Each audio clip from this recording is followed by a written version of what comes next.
Hi, welcome to White Notes. I'm Amanda Carlson, and today we will be going over Like the Sun by R.K. Narayan. The main character in the story is Sakar. He's a teacher in India, and one day he decided he would only tell the absolute truth. He would be honest and upfront with everybody in every situation that he faced.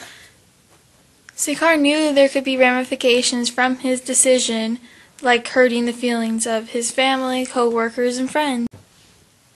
From the morning when his wife served him breakfast, Sakar had a lack of interest in his meal. She noticed this and questioned, "Why aren't you eating it all? Is something wrong?"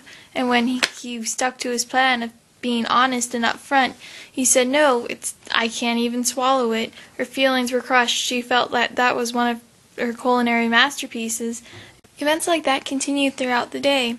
By telling the truth and sticking to being honest, people's views were changing. The headmaster was Sakar's boss. He was like the principal of the school. And that day the headmaster had came to Sakar and asked him if he would listen to him sing. He had been taking musical lessons, and Sakar was known for the skill he had in music. So the headmaster asked him if he would like to come over for the night. And while Sakar was talking to the headmaster, he asked him if he could have an extension of time to grade 100 papers.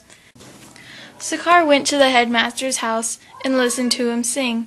As he was listening, all he could think to himself was how terrible it was and how awful he sounded, and that the lessons weren't worthwhile at all.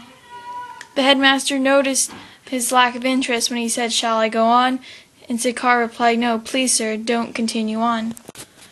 The next day, the headmaster told Sakar that instead of having the full 10 days to grade the papers, that he would need them by tomorrow.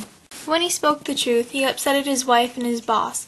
Both of them valued his opinion and were hurt when he was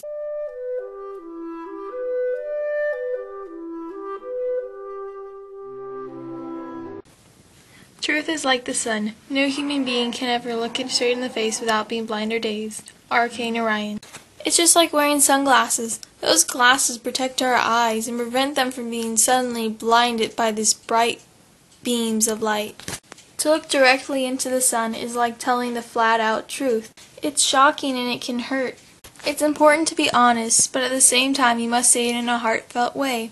When speaking the truth, you must ease into it and not be blunt and inconsiderate. If Sakar hadn't been so upfront with the headmaster, he still might have had the full 10 days instead of the 1 day. Thus, staring right into the sun is like staring into the truth. It hurts at first, but once you've adjusted, it doesn't hurt as much. Sakar's headmaster still valued his opinion and knew that now he should cancel his classes and not waste his time and money on them, but at the same time he was hurt by Sakar's way of putting it. If he had put it in a nicer way, then the headmaster would have known he shouldn't continue his lessons, but yet not be hurt by his friend thinking that he's a terrible singer. A lot of times it's easier to lie than to be honest, but Sakar learned that you should be honest, but in a respectful manner. Because of his honesty, his headmaster could now spend his time more usefully and actually learn how to sing. And that's all the time we have for today. See you next time on White Notes.